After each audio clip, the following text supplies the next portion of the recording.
Эрхэм хүндэт үзэгч тань зорж энэ удаа сэтгүүлч гүр базарын миний бие нэгэн сайхан уянгийн бодрол эргцүүлээ та бүхэндээ хүргэе гэж бодлоо. Монгол Арт галерейгийн энэ сайхан танхим дундаас би зориуд энэ сайхан уран Монгол өсгөө үнэрж нэвтрүүлгийг эхэлж байна.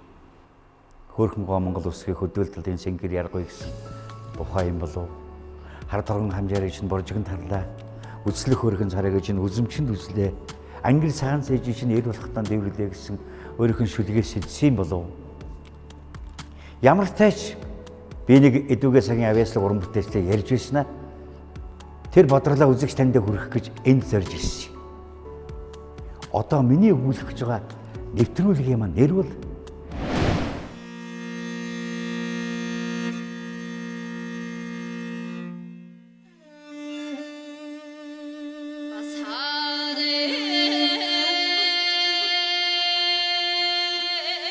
Уул гэрсэн цэнхрэйлгоо уртын доо минь уйхан замб твийг уйхан болгосон уртын доо минь хөгсөлхийн хөг хөдөөгийн алтан шуранхай уртын доо минь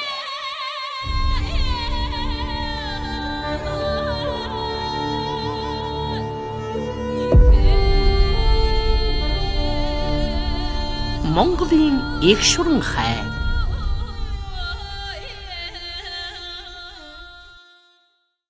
Монгол уртын дууг яг голцвол бид нар ардын уран бүтээл гэж ойлгодог л доо. Тий. Тэгэхээр тэр ойлголт бол ардын гэдгээс илүү өргөн хүрээтэй юм болов уу гэж зүгээр боддог.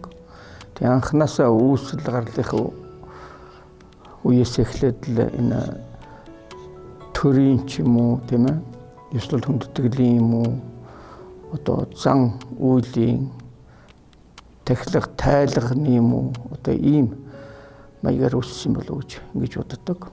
Тийм ер нь бол 1980-ад онд бол Жамтсын Бадраа гэж мундаг соёнгийн гэрүүлэгч байсан. За тэр хүн бол уртын дууг бол ардын сонгодог хөгжмийн урлагт бол ангиллаж авч үзэж ирсэн. Тийм тэр бол бас нэлээд дөхөө ойлголт байх тийм сонгодог урлаг гэж дэлхий дээр ярьдаг тийм ээ одоо өрн дөхний хөгжмийг тэрнтэй адилхан Монголын өөрийн сонгодог уламжлал бас байж гэж. Дээр нь мэрэгжлийн сонгодог хөгжим юм байна гэж. Ингэж бол би уртын дууг ойлгож явдаг. Монголын цэнхэр энэ өндөр цэнхэр тэнгэр өргөн удам тал нутаг тэр их том сардаг том хайрхнууд одоо игэн жирийн борхон толгодууд тийм ээ эднэрийг тэр дууны өнгө аяса одоо тэр урлагаар мэдрүүлж дэлхийд танилцуулж ингэж явж байгаа явдалд бол ерөөсөө л уртын дуунаас сонсоод манай Монгол орныг бол тэр чигээр нь харагдах шиг тэг цайхан дуулж өгдгөө. Дууныхаа аялгаагаар Монгол орн чи ийм шүү. Салхины эсгэрээ талын одоо зэрэглээ энэ төр уртын дуунд бол зүгээр л сайхан ингээл киноны зураг шиг сонсож яхад тэгж үзэгдэг гэж боддог. Би өөрөө тэгж мэдэрдэг. Уртын дуу гэдгийг бол би бол газар тэнгэр хоёрыг холбосон нэг ийм эрч байна гэж боддгийг. Тэгээд намайг оруулаад ингээд газартай тэнгэртэй ингээд бидний бүгдийг оруулаад ингээд эрчмэлч гэсэн тийм эрч хүч энерги байна гэж боддог. Тэгээ би бол боддог л доо ер нь уртын дуучид энэ төр бол бидэнд тийм сайхан энергийн дунд хөвж байна шүү дээ. Тийм болохоор сайн явалгүй яах вэ? Сайхан явалгүй яах вэ? Энэ Монголын өв соёлыг дэлгэрүүлэхэд бас өвлүүлж үлдээхэд энэ төр хувь нэмрээ оруулахгүй яах вэ гэж боддог. Хэл хөг олддгүй шүү дээ хамгийн гоё юмд. Тэгэхээр би одоо тэгжил зүйрлж байна. Hi, my name is Charlotte Devlin. I am from the US and I currently teach music and music cultures classes at Skidmore College in upstate New York. I have a PhD in ethnomusicology from the University of Hawaii at Manoa, which I got in 2013. So I started my research in Inner Mongolia in 2009 and have been coming back to the region about every other year since then. except for the COVID years. And this is my third time in Mongolia. So the very first Mongolian music that I ever heard was actually Long Song. And the first time I heard it, it really stirred my heart. It almost made me cry. I remember hearing Horlos recordings, and it really was so moving to me. And that was the moment I thought I would love to learn more about Mongolia and Mongolian music. And I never imagined actually that I would be able to sing Ortindo, because it takes a lot of power and vocal range. But I think it was always my dream to learn Ortindo. So the last time I was in Mongolia was 2017. And I was looking for a Marinkhor teacher and found a teacher. And actually the same time that I was looking for a Marinkhor teacher, someone introduced me to Nomin. And we immediately hit it off and started to meet for lessons. And so I think Nomin was such an enthusiastic teacher. We were meeting several times a week that summer of 2017 for lessons. So even though I was only in Mongolia for 6 weeks, we may have had maybe more than 10 lessons that summer, getting me started on Ortindo. So my reason for being here in Mongolia this time is to continue my research. I am on a Fulbright scholarship through the U.S. Department of State. And although my project isn't related to Ortindo, I wanted to continue taking lessons with Nomin to improve my skill. It's actually sort of for personal reasons, but I also believe that through studying Long Song, that you learn a lot about Mongolian culture. It's such a deep art, and the more I learn about it, the more I learn how much there is to learn about Long Song. So you learn about pastoral life ways, about the countryside, about Buddhism. You learn about stories. There's so many amazing stories that come through the lyrics, and descriptions of notuk, or countryside places, and descriptions of lovers or horses. So every single song in Ortindo has a lot of culture and deep history. So this second time that I came back to Mongolia for a longer time, my first time was in 2010 for a very, very short visit. So it really was my second and third times to study Long Song with Nomin. And this time I arrived right at the Tsagansar time, the New Year. And maybe my third day in Mongolia, Nomin and I met, and we did visits to various households. And my first time hearing Mongolian music this time in 2023 was hearing Nomin sing Oyakhan Zambu Tivinaren, which is my favorite Long Song. And I broke out into tears hearing that song. It really stirred my heart because I hadn't heard Mongolian music in person for 6 years. And I was here in Mongolia celebrating Tsagansar, hearing Nomin's amazing, beautiful voice. Her voice is so rich and so powerful. I was moved to tears, and I just couldn't stop crying that time. And then we were going from house to house, continuing to hear that song over and over again, which was so beautiful. And I have heard many Long Song singers, but Nomin's voice is my favorite. Her voice is so beautiful. Ортинд бол би өөрийнхөө л одоо тодорхойлоход бол Монголын өөрийн гэсэн яг дуулаачийн төрлийн бол одоо Монголын өөрийнх нь бол давтагдчихгүй бас өв соёл. Хаантахтай ч давтагдчихгүй дуулаачийн том дэг сургууль, арга барил, оюун санааных нь ололт. Тэгэхээр энэ чинь өөрөө зөвхөн Монголынх биш, бас дэлхийн хүн төрөлхтний одоо орхиж болшгүй үнд одоо өв баггүй.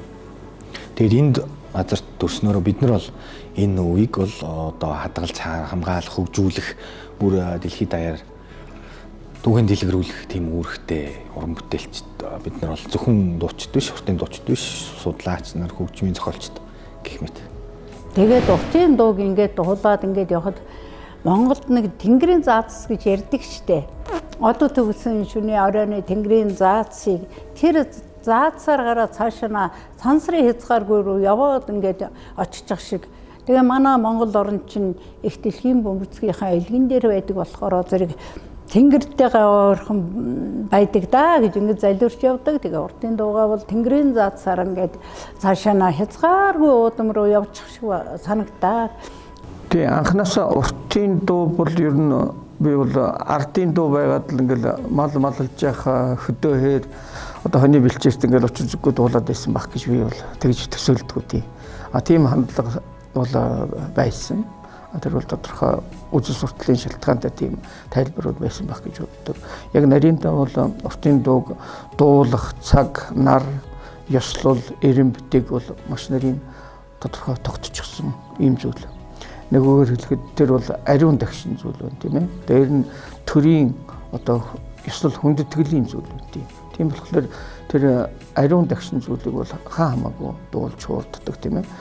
Жохон одоо халамтсан бүлээтсэн хүнэл дуулдаг зүйл бол биш. Тэр бол дуулах одоо газар, дуулах дуунуудын эрэм дараа бүгд бол маш нарийн одоо эрмэлэгд тогтчихсон, олон зуунаар тогтчихсон ийм зүйл байсан тий. Өнөөдөр бол яг судлаач нар бол янз бүрийн одоо үзэл санаагаар бол жишээлх юм бол одоо төрийн одоо ёслол хүндэтгэлийн буюу төрийн дууллын хэмжээнд дуулдаг гэж ямар дуунууд байна гэх мэтлэн тийм ээ. Ингээд судлаад гаргаж ирж байна тийм. Дээр нь бол одоо гүр дуу гэдэг уламжлал байдаг. Тэр маань бол төрийн ёслол, шашин ёслол. Нэггээр хэлэхэд хос ёсны тэр бодлогыг бол сурталчилсан тийм ээ. Төр ба шашин гэсэн үг шүү дээ. Хос ёс гэдэг байна. Тийм. Тэгэхээр тэнд бол төрийн ч үйл хэрэг, ёслол хүндэтгэл, шашны ч одоо зан үйл хүндэтгэлийг хослуулсан тийм дуу хөгжмийг бол зохиож хүндэтгэж ирсэн ийм уламжлалууд байгаа. Ардын дуу хоор яриад тэрнээсээ болоод чамд ямар орох гэж байгаа юм биш. Зүгээр яг гүрээхэн нэг зүйлийг бодоод өөрөөс нь уран бүтээл уран шантай ингээд бодоод би бас үзэгчтэйгээр хэрэгцүүл хийж байгаа юм л өөрийнхөө бод. Миний л бодол энэ бол би дууны тухай Монголын сан бидний одоо шүтэн үнэмшил болсон Монголын ардын дууны тухай түүнийг хүндрүүлж байгаа хүмүүсийн тухай мэдээлэлтэй миний нэвтрүүлэг маань. Тэгээд надад нэг юм бодож ирсэн гэж бодож байгаад ер нь хүний хүсэл мөрөөдөл хүний хийж өгөөсдөг ажиллаж яхад тийм удамшил юм уу, дээд удам юм уу, бас нэг тийм эрүүл дэмрэл байх уу? Хойд эндээс л эхлэх гэдэг юм дээр байгаа тийм. Баярлалаа. Тэгээд соёлын гавьяд цутгалтан Монгол улсын төрийн сойрхолд гүр азраахтайгаа урд насны одоо их гоё барилгатай байсан юм болов уу гэж бэлгшээж байлаа. Ээжийг маань баг байхад буураа аав ярьдаг байсан юм байна л да. Одоо миний хүүхдүүдийн буурал аав самбуу гэж хүн байсан юм аа. За тэр хүн бол маш одоо сайхан дуулдаг. За дээрэс нь одоо дархан хүн байсан юм аа. Тэгээ миний хүүхдүүд энэ хүний одоо үр удам юм шүү гэж одоо ээжд минь жоохон байхад захиж хэлдэг байсан юм байна. За тэгээд тэр хүн бол одоо 5 дугаар ламын гэгээний одоо уран дархан хүн байсан. За их сайхан уртын дуу дуулдаг байсан гэж ярьдаг. Тэгээд ээжээ маань аав Дамжин гэд одоо бидний буурал аав Дамжин гэдэг хүн бол одоо бас нутаг хошуундаа алдартай их сайхан уртын дуу дуулдаг хүн байж. Тэгээд тэр хүнийг одоо төв театраас ирж уртын дуу дуулаач гэж одоо урьж залж исэн юм байна. Тэгээ ээж маань одоо бас уртын дуу дуулдаг 10 жилдээ маш их юм гоё дуучин болохыг мөрөөддөг охин байсан. Анх одоо би хүүхдийн Тэмүүжин театрт дууны ангид 10 настай Үлзий хоёр охиш дээрээ шалгуулад тэгээд манай Үлзий хоёр охиш бол ээжийг дуудаад одоо номын эрдэнэ бол сайхан дуучин болох боломжтой юм байна. Энэ авьяасыг хөгжүүлээрэй гэдэг үгэнд ээж маань маш их одоо бэлгшээж, итгэж үнэмшиж, сувилагч одоо мэрэгчлээ. Тэгээ миний уран бүтээл өнөөдрийг хүртэл одоо бүх одоо зүйлд минь хамгийн одоо үнэнч үзэгч маань, хамгийн том одоо хөрөнгө оруулагч маань байдаг. Тэгэхээр энэ нөлөөллүүд бол ерөөсөө тэр аав ээжийнх нь тэр өндөр өвөөгийн маань энэ бага насныхан дурсамжуудтай салшгүй холбоотой байдаг баг. Тэгээд буурал аав маань, ээж маань, за тэр өндөр өвөө маань одоо болохыг хүссэн ч гэсэндээ одоо тэр тайзан дээр дуулах энэ ерөөл юм бэлэгдэл нь одоо над дээр ирсэнд би үнэхээр азтай гэж өөрийгөө бодож.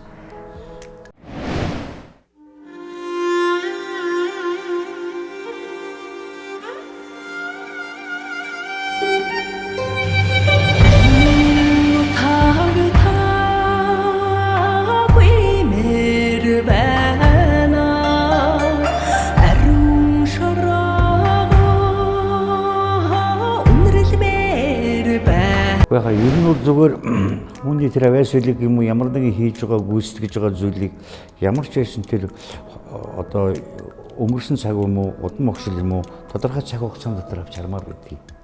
Яг дөө шүтлэг ёсоор бол яг тэгштэй удам тийм гэдэггүй боловч зааш асуумаар санагддаг байхгүй би. Тэгээ бүр энэ бол бас нэг тийм эрүүл тэмбэл байсан байх гэж би бодож нэг асууж байгаа. Хоёрт соёл урлагийн их сургуулийн алдарт дэлгэр гэдэг хүний шав болсон.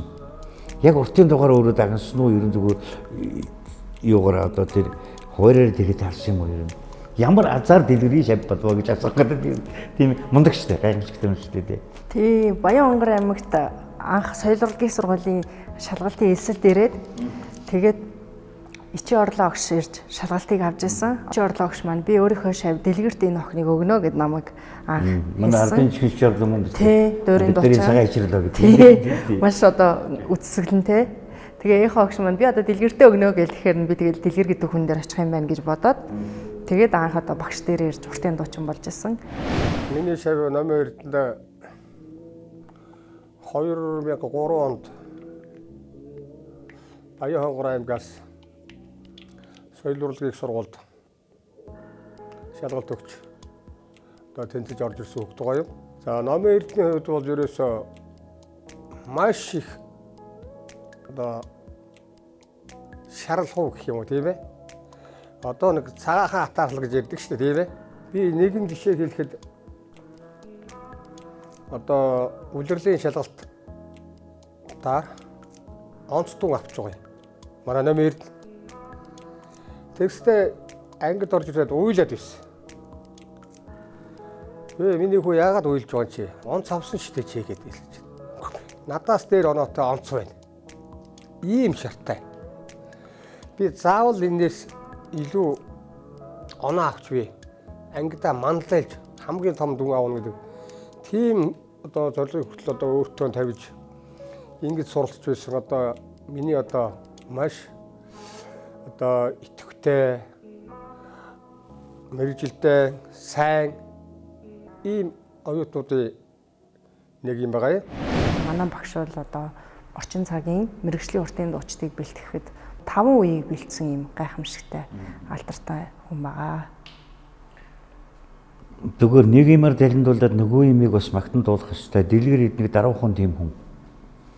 Яг үнэндээ Монголын тэр уртын дууны тэр өөрт нь бий болсон тэр мэдэгдэх хүн ч гэдэг юм уу.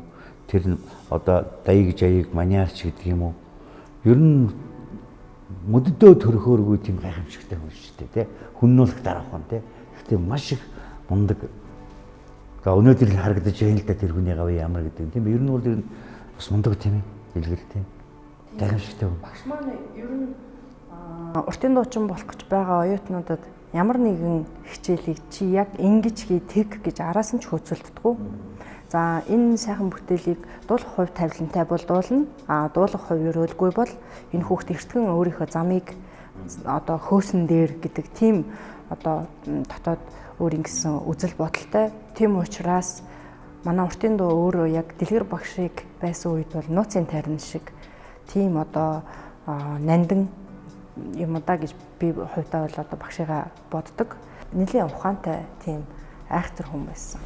Сургуулаан бол мэрэгжлийн хувьд бол одоо онцлогтой төгссөн.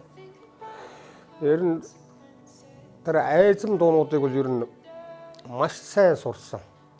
Харах юм бол манай номын эрд нэг намхаа нуруутай л хөвгт байгаа шүү дээ. Энэ одоо тэгэхэд ийм биетэй хүнээс ийм туу хоолой гарддаг юм уу гэмээр ингэж одоо маш сайхан одоо дуулах урлагаа эзэмшиж чадсан.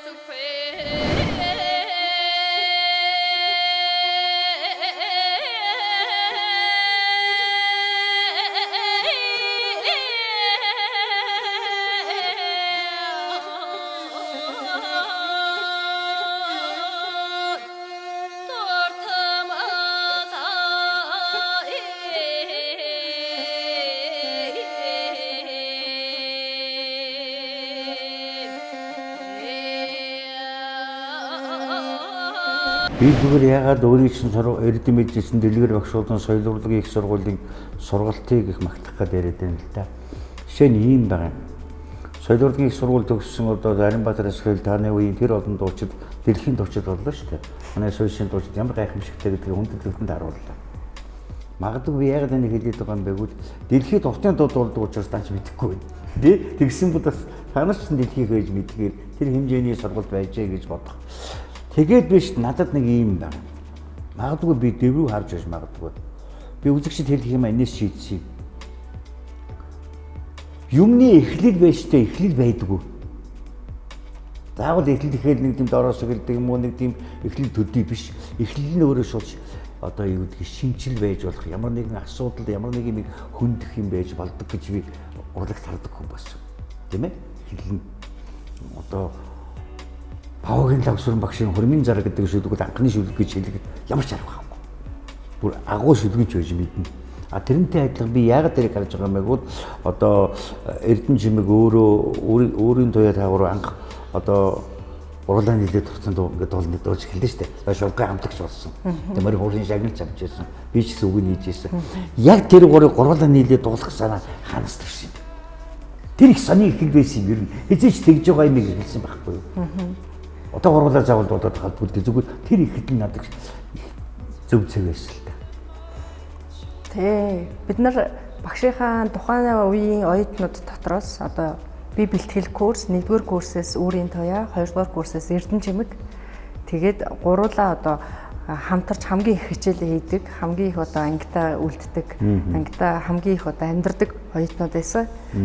Үргэлж ярьж штэ багшийн шавнар дандаа тоглолт хийгээл багшд гоё урилга авчирж өгөөл багшийн шавнар гадаад яваад багшд гоё бэлэг авчирж өгөөл.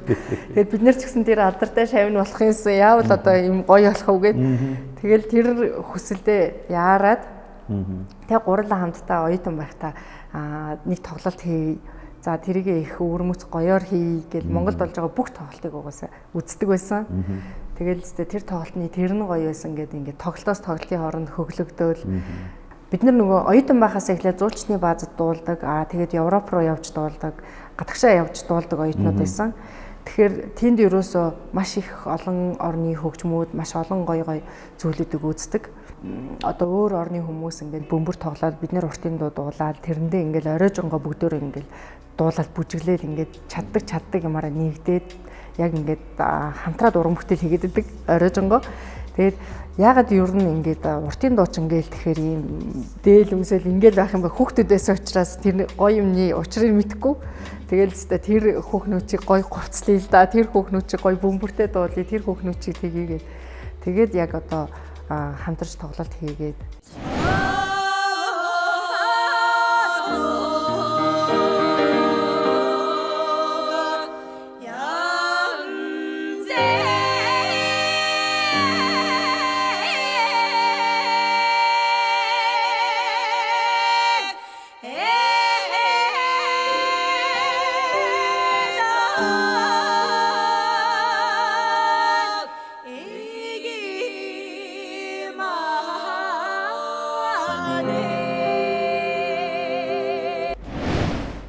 ингээд манай 3 шав тоглолт хийлээ.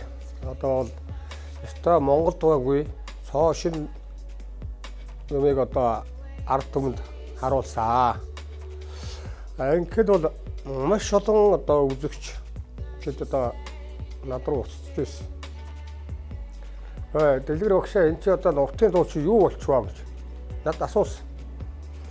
Гэхдээ би бол тэн дээр өрөөсөө би тэр шавнараа тэр буруутгаагүй. Гүй яадгийг хүн юм сэтгэж хийг. Тийм ээ? Одоо энийг одоо бол за зарим нь одоо уртын дуу дуулахдаа одоо хачин хөмслөө ч шиг.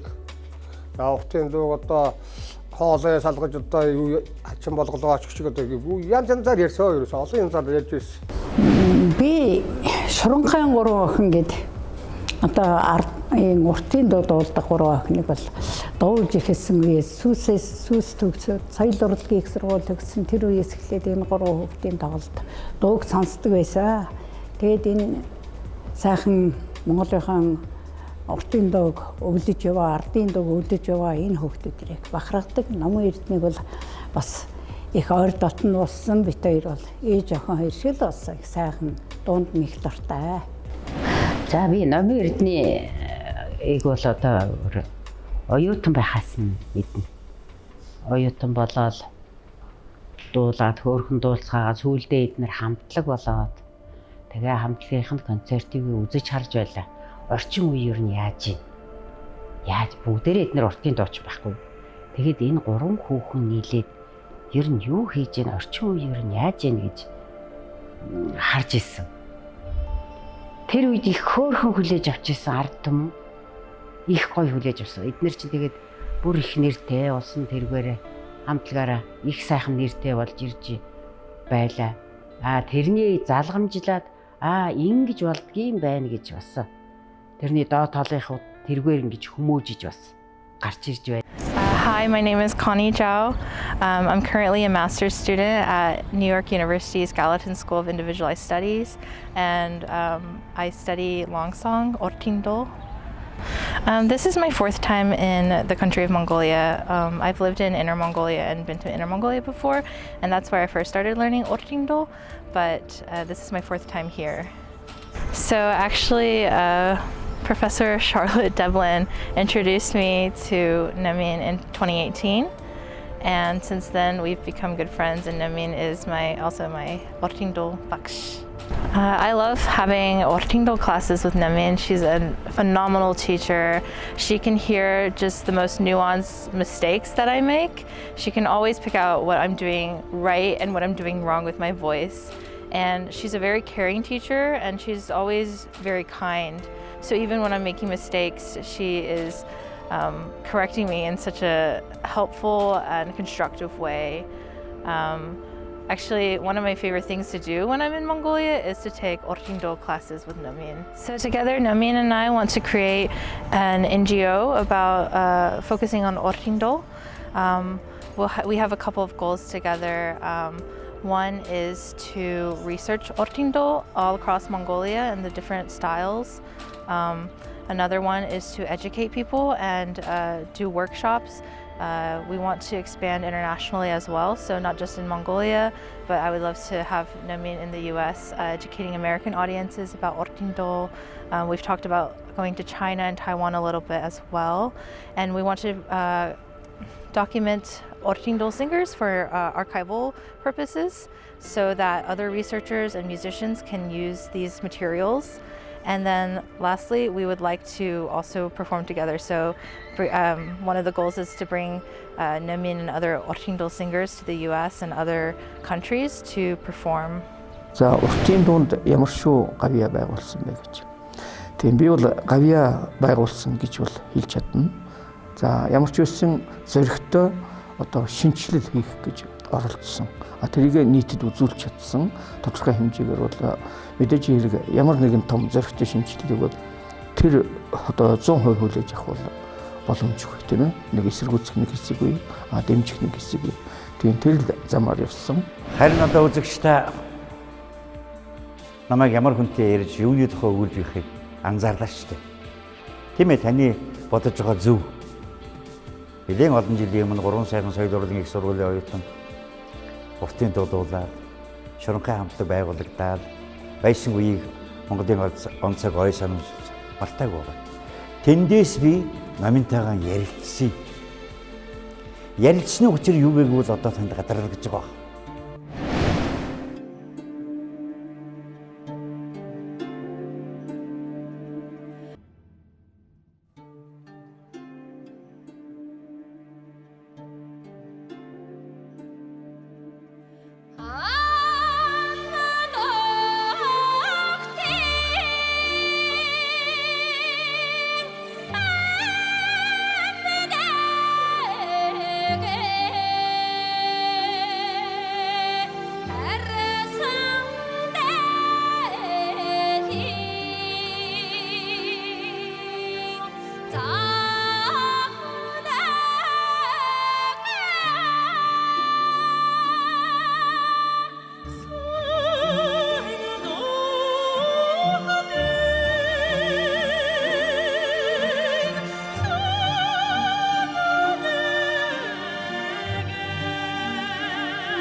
За ингээд уран бүтээлийн гараа 3 найз эхэлсэн. За явдаг номынгийн хувьд бол би хүм жигжгээр аливаа уран бүтээл өөрийнхөө жигжгээр манераа явчих шүү дээ. Заавал байх албагүй. Тэр чинь бол хөгжил юм чинь. Тэгэхээр өөрийн чинь яг энэ урлагийг аваад өнөөдөр хүрсэн 2023 он хүрсэн энэ одоо хөдөлмөр гэдэг юм уу, зүтгэл гэдэг юм уу, авьяас гэдэг юм уу. Энэ бол бас л надад бол бахархалтай гэж бодоод байгаа юм би. Нэгдэг байна. За юу нь бахархалтай юм бэ? Энэ 2-3 жил яг энэ дээр тогтож хоёлоо жаах нь асууя гэж бодож байгаа. Энийг нэлээд тийм цаашаа язгуур тал дээр нь бодох. Судлагдах хуун талд нь бодох. Монголын үнэмшил байвал зүгээр юм гэдэг талд нь бодох. Тэр өв рүүгээ их гүнзгий өнгөйсөн хүн бол намин гэж бодож байгаа би. Тийм үү? Миний бас энд явсан да эндээсээ яах ярихгүй юу, тийм ээ? Миний зөв харсан бол тэр. Хинээс илүү хамгийн сайхан дуулах уу? Энэ хоёроос би илүү дуулах уу гэж бодох уу? Эсвэл энэ авсан урлагаа би яавал чамдынх нь хүндрэлтний үнэмшил болох юм руу наваачиж цааш нь хөгжүүлэх гэж оролдох уу гэдэг чинь өөр сэтгэл шүү дээ. Тийм ээ? Анх тэр бодлого юм уу цаашаа нэгэ цааш хөгжүүлээд би цаашаас олон улсын ингээд янз бүрийн бүтээлүүд гэж асуух гэдэг нь л да. Бас нэг өөртөө бодол төрсөн байх энийг. Тийм үү? Энэ сайхан мэрэгжлийг сонгоход надад хамгийн их нөлөөлсөн зүйл бол за 10 настайдаа анх Япон явж үзсэн. За тэгээ гадагшаа явдаг мэрэгчлээ болъё гэж уртын дууны мэрэгжлийг сонгож исэн. Тэгээд Норвег гişийн дуйлам хорвоод дуулах гэж төрсэн юм аа гэдэг одоо сайхан бүтээлийг уншаад тэгээд тэр ном одоо маш сайхан бүтээлээсэн. Банзрагчгүй өөрөө хэл бичгийн ухааны хүн байсан учраас одоо 17 настай надад бол маш том төсөөллүүдийг үлдээж исэн.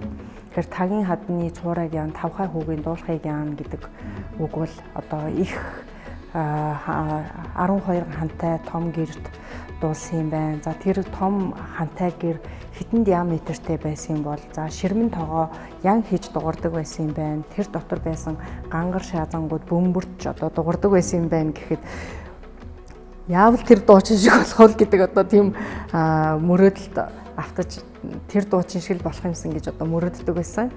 Тэгээд ер нь бол тэр 17 настайдаа би шууд л хамгийн түрүүнд физикээр бол за тэр орон зай хэдэн метр квадрат байсан юм бол за тэр ширмэн тоогооны зузаан хэд байсан юм бол тэнд байсан гангар шаазаа яагаад бөмбөрсөн юм бол тэр дуучны яс нь ямар байсан юм бол ясны бүтцэн нь за тэгээд тэр яаж одоо дуурахтаа тийм одоо агуу дуулдаг байсан юм бол гэл яг тийм төсөөллөд байсан. Энэ асуултынхаа хариултыг авахын тулд судалгаа хийх ёстой юм байна гэдэг одоо маш одоо мөрөөдөлтэй байсан. Тэгээд дэлгэр багштай ч гэсэн би уртын дууны ангид анх орж байхдаа би уртын дуу дуулаад дахиад бас судалгаа хийх хүсэлтэй байна багшаа гэж өөрийгөө илэрхийлж байсан. Монголын одоо хамгийн сайн бачаргал гэдэг хөгжим судлаач хүн байдаг. Энэ бол одоо шинжлэх ухааны Ломноос их сургууль төгссөн. Уртын дуугаар доктор хамгаалсан. За нөгөө хүн бол оюун цэцэг доктор байгаа, физикийн төвшөнд хамгаалсан гэдэг. Тий 2000 оны ихээр анх намын эрдэнэтэй бол танилцсан. За нэгэн өдөршүүд өөрийн театрын гадаа нэг жоох ох ирээд одоо миний нэрийг сургалаад за танд би шав орё гэж. Тэр үед бол соёл урлагийн сургуулийн уртын дууны бэлтгэл ангид бол сурч ирсэн. За тэгээд юу хөөхтөө яадаг хөөхтөө гэд сонирхоод тэгээд уртын дуу бол сурахаар одоо дэлгэр багштай соёл урлагийн сургууль дээр ирсэн. За тэгээд цаашид бол уртын дуугаа их судалж мэдэх ийм сонирхолтой гэж ингэж хэлж ирсэн. За тэгээд бид нар бол үндсэндээ бол альбом бус маяг гэдэг юм багшийн харилцаатай гэсэн үг тийм. Тэгээд яг удалгүй соёл урлагийн сургууль дээр нэг оюутан багш нарын нэг эзэмшлэгээний хурал болсон. За тэр үед бол ерөөсөө нэг уртын дууны нэр томьёо нуудыг чи нэг зохицлээд ямар шүү одоо нэр томьёонууд хэрэгэлдэг юм тийм ээ. Шинэ уртын дууг зааж сурахын тулд тэр өөрөө нуугдмал өөр мөч ертөнц учраас өөр үг хэллэг маш их хэрэглэгддэг байхгүй юу тийм.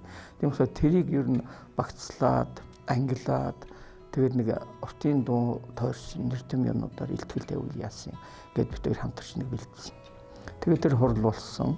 Тэр хурал дээр бол одоо шагналт байранд орсон санагдаж байна. 3 дугаар байранд тачих байна үү тий.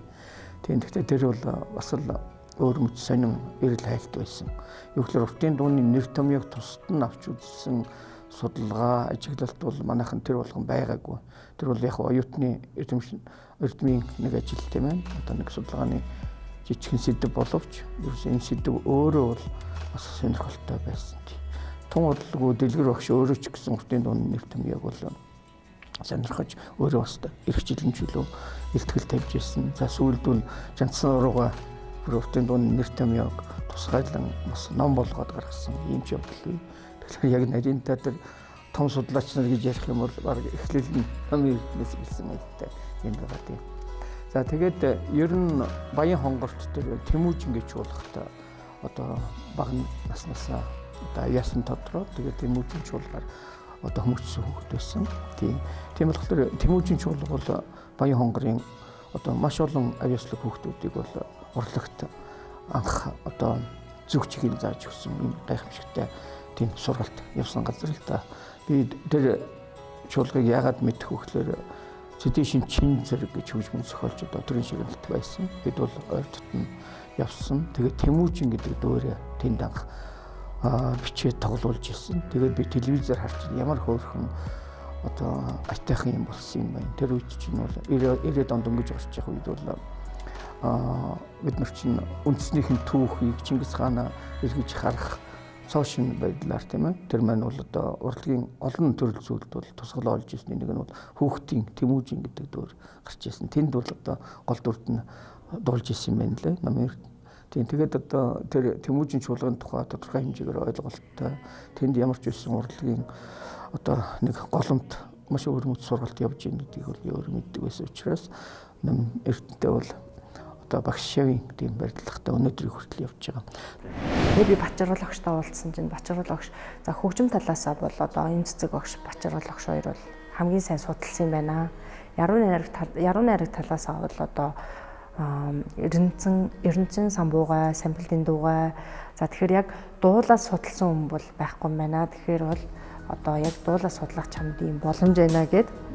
Тэгэхээр дуулаа судлах юм боломж байгаа юм байна гэдгийг яг зорилго тавиад хизээж бүтчихгүй юм шиг тэр эрэлдээ орсон боловч ёстой нөгөө нор банздгайн тэр гоё цомгийг сонсоод анх тэр Японд бичсэн цомгийг сонсоод шууд ингээд шантарч исэн. Яаж одоо би энэ хүн шиг тоглох уу гэд ингээд яг дуурайгаад үзэж байгаа юм ямар ч боломж авахгүй мэдэрч байгаа юм.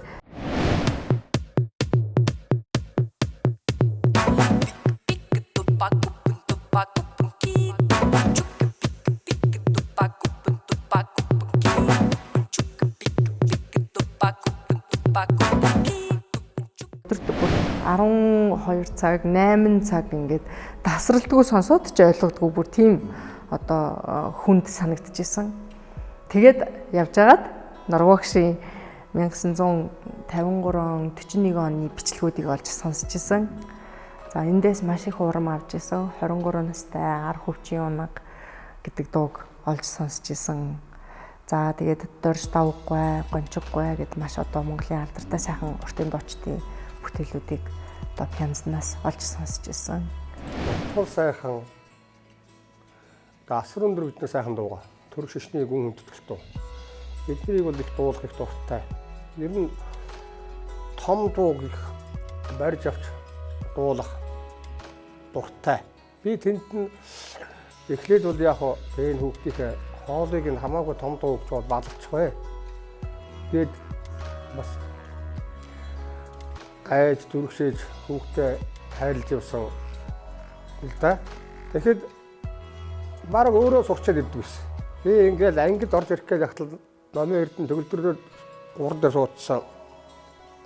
Хөө миний хэлээгүй дууг дуулаад сууж идэх байхгүй юу? Тэгэхээр аудын дээр бас жоохон чагнаа. Энийг хаана яаж дуу баллах нь вэ? Гэхдээ нэлээд өхүүлсэн бидгийг шүү дээ. Тэгэхээр нэ багшд урам ороод за миний хөө сая ороод ирэхэд чимээг болч. За миний хөө сая ямар дуу дуулав? Хөө багш сонсцсон юм уу гэж байна. Хөө сонсцоо гэсэн. За бол хоёул ууртай нийлж үзье. Тэр хүүхдийн тэр сайхан ирмэзэл дээр нь би юу яаж байгаа байхгүй юу? Нөгөө дуулуудын засаад өгчих жоохгүй юу? За мэрхүү энд нь ингэ их шиг том ингэ гээд тэгвэл чамд амар гэж тэгэхээр нөгөө хүүхд чинь улцсан урам ороод л тэгэл ер нь том дуунуудыг ер нь хөвчл мэдэн шүү.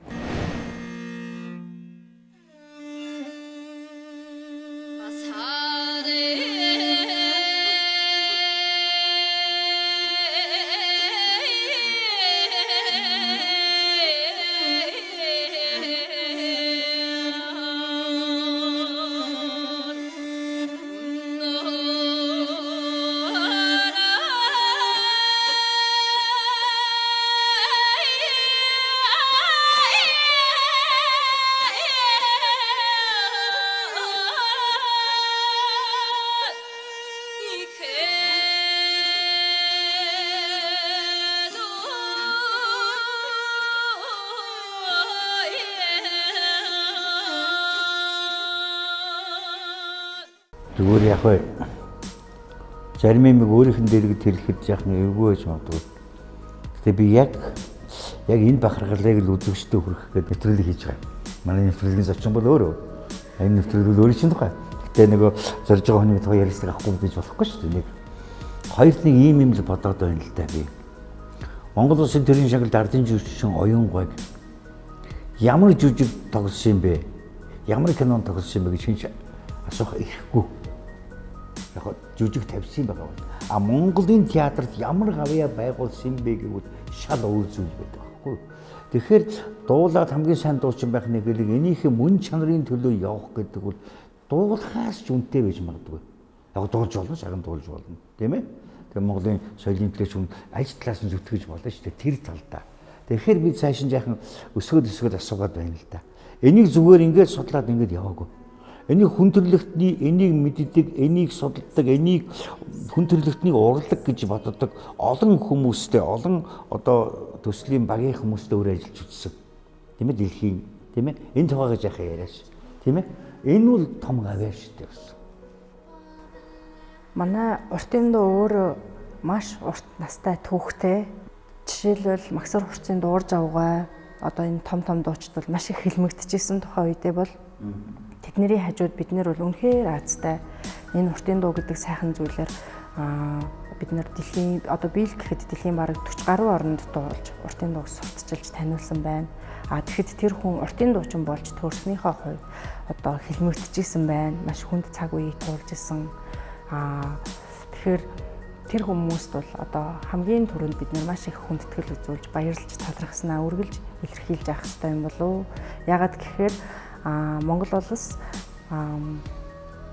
уртын дууны эмхтгэл гэдэг одоо сайхан бүтээлүүдийг гаргасан байдаг. Тэгэхээр яруу найргийн хувьд бол одоо дандаа засгийн газраасаа болоод үгийг маш их өөрчилсөн байдаг. Хөгжмийн нотыг бас маш их махчилж тавьсан байдаг. Ганцхан дуучны ухаанаар буюу дуучны одоо цэвэр урд дуулах арга барилаар энэ бүтээл мөн чанараа огт өөрчлөөгүйгээр биднэрт үлдэж ирсэн байдаг. Тэр нь их одоо давуу талтай сайхан санагддаг.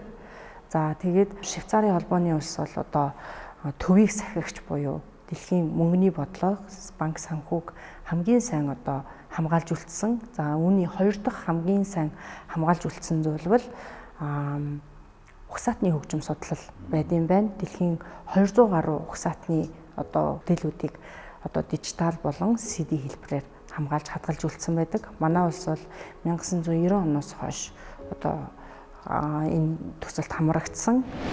За уртын дуутай холбоотойгоор бол нэг зүйлийг хэлэхэд бол 2005 онд Америк нэгдсэн улсын Лос Анжелест бол дэлхийн хөгжмийн конгресст бол оролцох завшаан бол тохиолдсон. За тэр хурлын үеэр бол ЮНЕСКОгийн дэргэдэх ардын урлагийн одоо зөвлөлийн ерөнхийлөгч Сигер гэж хүн бол онцлог ойлж бол надтай танилцъя гэж санал тавиад учир нь бол тухайн жилд бол Монгол улс за бүгд хятад улс бол уртын дууг одоо ЮНЕСКОгийн одоо аман тийм ээ өв соёл одоо битус өв соёл гэж ярьдаг тийм ээ тэнд бүртгүүлэхээр бол хүсэлтээ өгсөн байсан. За тэгээд аль нь бол өөрсдийн тодорхойлолт за соёлын яамдуудынхан одоо дэмжлэг тодорхой судалгааны бичиг баримтуудыг бүрдүүлээд өгсөн ч гэсэн ЮНЕСКО бол өөрсдөө бол ямар нэгэн ойлголт бол таарав байсан. Тэр тусмаа бол Азийн тэр тусмаа уртын дууны мэргэжилтэн бол мэдээж тэнд бол баг байхгүй байсан. Тэгээд бол сонирхож асуусан. За 2-3 хоногийн туршид бол Монгол уртын дууныхаа онцлогийн тухай өөрийн мэдэж дуулж чадах зүйлсээ бол ярьж хөөрж ингээд бол эцэст нь бол Монгол уртын дуу бол Хятад Монгол хоёр бол 50% эзэмших ийм эрхтэйгээр бол баталсан юм байдаг. Ерөнхийдөө бол өөр монголчууд маань бол одоо монголчуудаас олон тоотойгоор тийм ээ ар Монгол гэж ярьдаг шүү дээ. Тийм 5-6 сая хүний бүртгэн одоо хүн ам оршин суудаг. За Монгол улсад маань 3 сая гаруй хүн оршин сууж байна. Тэгэхээр хүн амын тооны хувьд бол хэрцэнгуй илүү тоотой бол байгаа.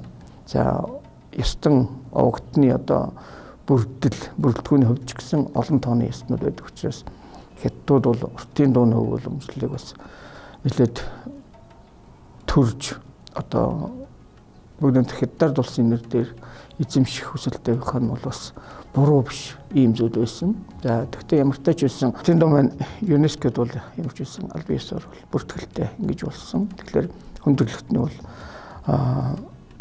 бодит бус тийм ээ өв соёлын бол нэгэн онцлог болж ингэж түүхэнд тийм ээ хүндрэлтний соёлд үлдэж байгаа ийм онцлог байгаа. За миний бие бол 2008 онд эхний 2 цомгоо бичүүлжсэн. 2008 онд Ардын аялгау Чингисийн үр сад гэдэг 2 цомгийг бичүүлжсэн.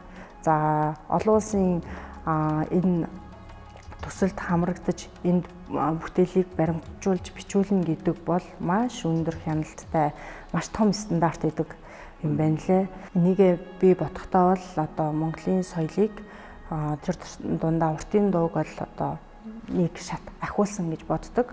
Тэгэхээр өшөө энэ уртын дуу цаашид өшөө одоо бас гоё хамгаалагдах боломжтой гэж бодож байна. Магадгүй швейцарууд бол өөрсдөө маш нямбай хүмүүс учраас одоо дараагийн сансрын амьдрал ч юм уу те сансрын дараагийн 90-100-д дараагийн одоо хүн төрөлхтөнд бол энэ бүтээлүүд бол тэр чигээр одоо үлдэх юм том дата баазыг ингэж хадгалж үлдээсэн гэж бодож байна. Тэгээд тэрэнд бол одоо яг энэ бол яг одоо танай цагаан ястай Чингис хааны хүүхдүүд дуулагддаг байсан дуу энэ бол яг мөн байна. За энэ бол одоо яг ард түмний дунд дуулагддаг дуулсан дуунууд мөн байна. Өөрсдөө үгээ таньдаг, өөрсдөө аялгаугаа таньдаг. Бид нар ч одоо ингээд бас маш олон дуунуудыг ардын дуу мэт бодож явдаг юм дуунууд байдаг. Тэгэхээр тэр дуунуудыг шууд ингээд гасдаг. Дээрээс нь ёстой нөгөө нүд салахгүй баг ингээд өдөрт 10 цагийн бичдгийг хэвээ аяг устай дуулуулах өдөр байна. Зарим өдөр 2 удаа хоол идүүлээд дуулуулах өдөр байна. Тэгэхээр тэрэнд яаж юм гэхээр ерөөсөө энэ угсаатны хүмүүс гэдэг хоолтой дуулж чадчих нү, хоолгүй дуулж чадчих нү, хідэн цаг дуулж чадчих, хідэн цаг зогсож чадчих. Бүх том ийм лабораторийн шинжилгээнүүд ингээд хийж идэг амар том ийм үзүүлэлтүүд идэг юм лээ. За тэгээд тэдний тэр одоо төсөл маш амжилттай явагдсны дараа 2012 онд Монголын эмэгтэйчүүд ээжүүдийн ястан ястны бүүвэн дууны захиалга Монголын төрд дуулагддаг байсан айзам дуунуудыг бүтээхээр нь дуулах ийм том захиалгуудыг 4 жилийн хугацаатай одоо бас өгч надад бэлдүүлж ирсэн. За тэгээд энэ дуунуудыг бас яг ингээд нөгөө орон нутаг болгонд нь явж судлах. За тэгээд тэр айзам дууг бэлтгэх гэдэг бол өөрөө маш их одоо өдөрт бараг 8 цагийн бэлтгэл шаардсан. Нэлийн том юм бүтээлч нэлийн цаг нартай юм юу байх байдлыг шаардж идэг юм томоохон одоо бүтээлүүд юм байлээ. Чингисийн үр сад.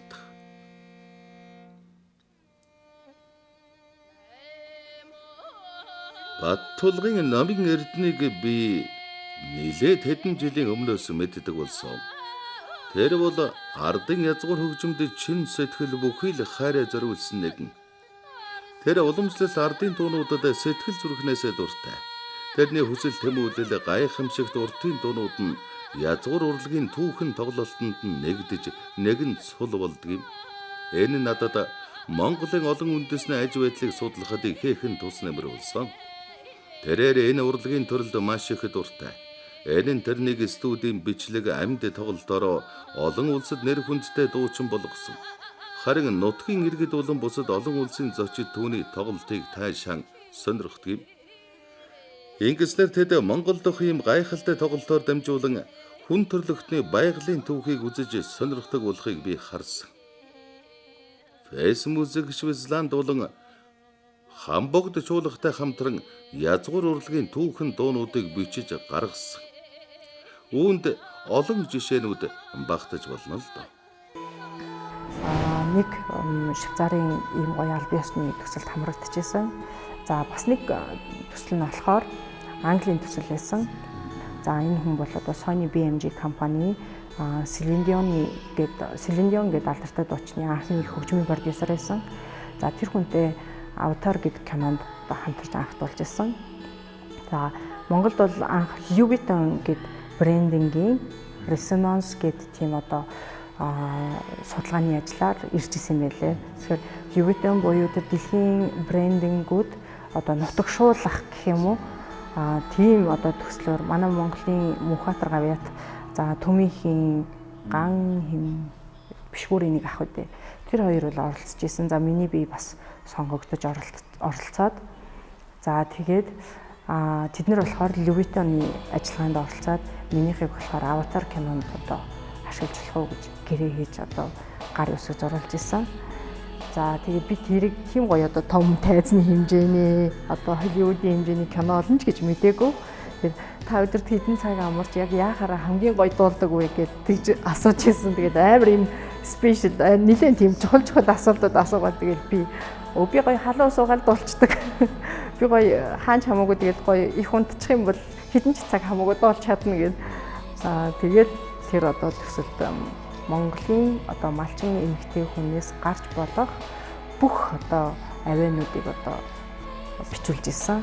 Тэгэхээр тэр задаргааг одоо бас бүтээл болгож гаргасан байдаг. Тэр нь одоо жишээ нь ингээд малчин эмэгтэй хүн хонио яаж тойролдгийг адуунд явахаараа яах вэ? За галаа үлээхээр яах вэ гэд ингээд за уртын дуу дуулахаар, жижиг дуу дуулахаар гэдэг сэтгэл хөдлөлийн элементүүдийг бүгдийг аваагаар ингэж бичүүлж Resonance судалгаанд оролцож ирсэн.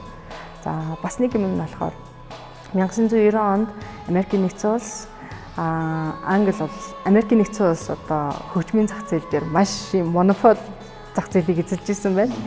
За тэгэнгүүт одоо англичууд бодож эхэлсэн байна. Яагаад одоо Америк дандаа ингэ нэгдүгээр байранд ороод байна? Яагаад энэ бүх зах зээлийг эзлээд байна гэд. За тэгээд одоо англичууд судалгаа хийгээд 5 өөр твээс юм 5 эмэгтэй 5 өөр твийн 5 юм зүс царайтай эмэгтэйг сонгон шалгаруулад Spice Girls гэдэг одоо хамтлагийн эмэгтэйчүүдээр сонгоод тэгээд одоо Америкийн хөгжмийн зах зээлийг бүр эргүүлж одоо нэлээд том одоо орон зай эзэлж исэн байна. Тэрний одоо хөгжмийн продюсер байсан Английн хөгжмийн зохиолч Эндрю Фишер гэдэг юм гайхалтай хүнтэй бас хамтарч ажиллаж байсан. Монголчуудын хамгийн сайн мэддэг нь одоо нөгөө Мистер Бин гэдэг кино байдаг шүү дээ, нэг юм минктэй. Тэр киноны продюсер. За тэгээд тэр хүн бол одоо Холливуудад 20 кино хийсэн. За тэгээд тэр хүнтэй хамтраад одоо бас гоё Английн төсөл дээр хамтарч ажиллаж исэн. Тэгэхээр тэр одоо Эндрю Фишер гэдэг хүн бол Монголд 2 удаа айлчилж ирээд одоо Монголд одоо ямар одоо бүтээлээр илүү спешиал вэ гэж одоо илүү онцгой вэ гэж асууж ирсэн. Тэгээд Чингис хааны хүүхэд нас гэдэг бол өөрөө маш одоо том орон зай онцгой гэд тэгээд гавар гэд одоо Чингис хааны өөрийн тэр альва зүйлд тэр маш хурц ухаантай тэр ямар бүх зүйлд одоо үнэг шиг гинэн бүх зүйлийг ингэж нөгөө юу байсан тэрийг одоо мюзикл болгож бичсэн. Тэр төсөлд одоо хамтарч ажилласан. Тэр бол хувь хүний хувьд байгалийн жинхэнэ хүч юм. Хадагтай намны өөлгцүүлгүй гайхамшигтай хоолойтой ардын дуучин бөгөөд Монгол улсын бэлтгэгдсэн үндэсний бахархал болсон урлагийн зүтгэлт юм. Номингийн тоглолт болон бичлэг нь маш өргөн цар хүрээндээ түгэн тархсан дуучин. Би бол Их Британий хөгжмийн зохиолч академич бөгөөд саяхан 4-р сард Монгол улсад зочилсон номинтой уулзсан анхны уулзалт байлаа. 2017 оны 9-р сард язгуур Монгол хүүхдийн ардын дөөр зохиож бичлэг хийсэн юм а. Энэхүү бүтээлдээ Монгол ардын үлгэрүүд Монголын ардын хөгжмийн материал, хөгжмийн зэмсэг болон тоглолтуудыг ашигласан номын гол дүрүүдийн нэг дууг гайхалтай сэтгэлгээгээр дуулсан. Тэрнээс гадна тэрээр энэхүү төсөл зориулж Монголын мэрэгжлийн хөгжимчид дуучдыг хайж олох, шалгуулах, сургуулилт хийхэд надад үнэхээр итгэхийн аргагүй тус болсон шүү. Тэрэнгүүгээр энэхүү төсөл биелэлээ олохгүй л байсан. Намын зан чанар хувь хүний хувьд байгалийн жинхэнэ авьяастан гэсэн үг. Төвлөрч чаддаг шийдэмгий хөдлөмөрч. Монгол ардын дуудуулалтын хувьд маш өндөр калибраттай мэрэгжлийн талаас энэ урлагийн оргил нь болох дуучин бөгөөд гайхамшигт техниктэй гялалцсан амжилтанд хүрэх уран бүтээлчтэй. Урлагийн хамтын ажиллагаа соёлын ойлголцлыг дэмжих чиглэлээр түүнд маш их санал ирнэ гэдэгт итгэлтэй байна. Тэрчлэн ном Монголын хөгжмийн соёлтой нэгт холбоотой нөлөө бүхий хувь хүн байх болно. Би тэрнийг танд чин сэтгэлээсээ санал болгож байна. Хүндэт гисэн доктор Андрей Фишер. Нэгдүгээрт бол үнэхээр хоолойны хувьд бол миний хүссэн одоо хэмжээний тийм өргөн диапазонтой учраас ажиллахад бол маш амар байдаг. Хоёрдугаарт ажиллахад бүр амар хамгийн чухал юм нөгөө мэдрэмжийн асуудал. Яа тэгвэл ер нь мэдрэмжийг хүнд заах боломжгүй байхгүй юу? Тэгэхээр зэрэг тэр уран бүтээлч бол өөрийн гэсэн мэдрэмж ер нь хамтарч уран бүтээл хийнэ гэдэг чинь нэгнийхээ мэдэрсэн мэдрэмжийг нөгөөх нь мэдрэх тэр мэдрэмжээ хуваалцах. Тэрийг бол яг хэлээд тайлбарлаад шууд ингээд маш хэцүү. Тэгэхээр зэрэг энэ тал дээр бол зөвхөн сайн хоолойтой өндөр гүйцэтгэлтэй одоо материал төдийгүй яг уран бүтээл хийгээд гарахад миний бодсон мэдэрсэн зүйлийг ерөнхийдөө бол надтай яг хамгийн сайн ойлголцож дуулдаг, гүйцэтгэдэг тийм уран бүтээлчтэй. Ер нь бол одоо миний уртын дууны элемент, уртын дуутай холбоотой уран бүтээлүүд юм бол одоо 80% нь бол байгаад өв. Жишээ нь одоо Хиймэр киноны тэр уртын дууны хэсгүүд байна. За миний бас нэг юм төгөлдөр хуурын фантази гэдэг зохиол өгдөг кино зохиол л доо. Тэр нь одоо YouTube байгаа. Тэн дээрх бас нэлийн хэмжээний тэр уртын дууны хэсгүүдийг бол тэр ерөөсө төгөлдөр хуур уртын дуутай л зохиол л доо. Тэгээ тэрэн дээр бол ямар яаж мэдэрч, яаж гүйцэтгэж, яаж уран бүтээлийг амьлуулсныг үзэж сонсох боломжтой.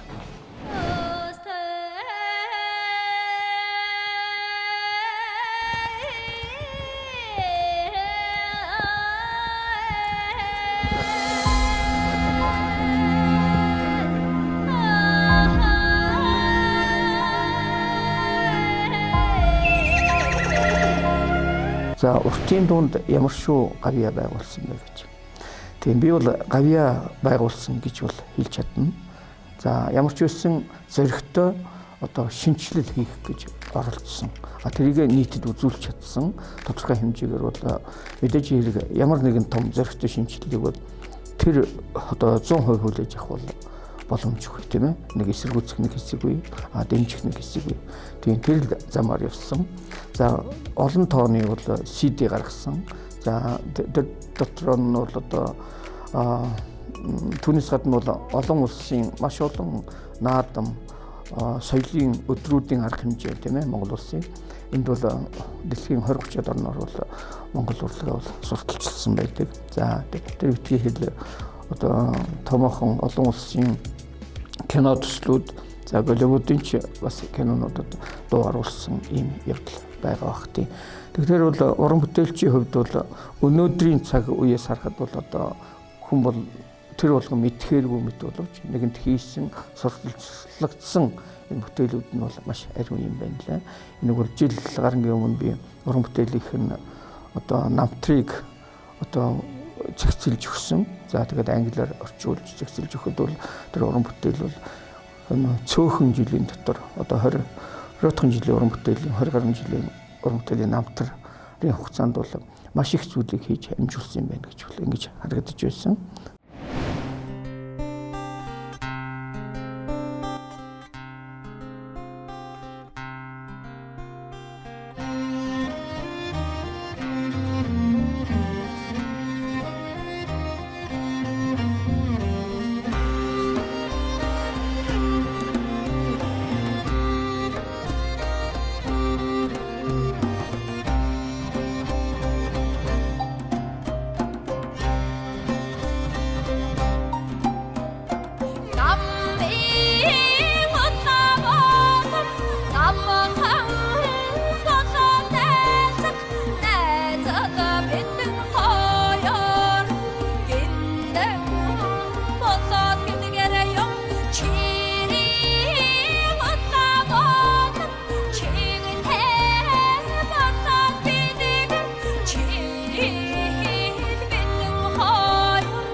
Намын эрдэнэ бол одоо ялангуяа номын эрдэнэ бол Монголын өртөө дууг судалж дэлхийн хэмжээний өв соёл дэлхийд одоо таниулах тэр их том судалгааны ажлыг хийж байгаа ийм мундаг оюуны өндөр чадвартай ийм охин.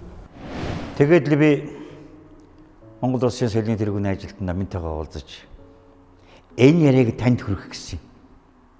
Яг хэдүүлээ сонсъё. Нэг юм мэргүүг байдгийг үзэгчтэй. Залуу хүнд хуушлах юм байдаг юм уу гэж. Энэ үнэн байж болно. Залуучууд хуушлах юм байгаа. Тэднийг бид нэр сонсож тэр яриан дундаас нь бахархал төрөх тийм юм надад санагдаад энийг нь танд хүргэх гэж бодсон юм.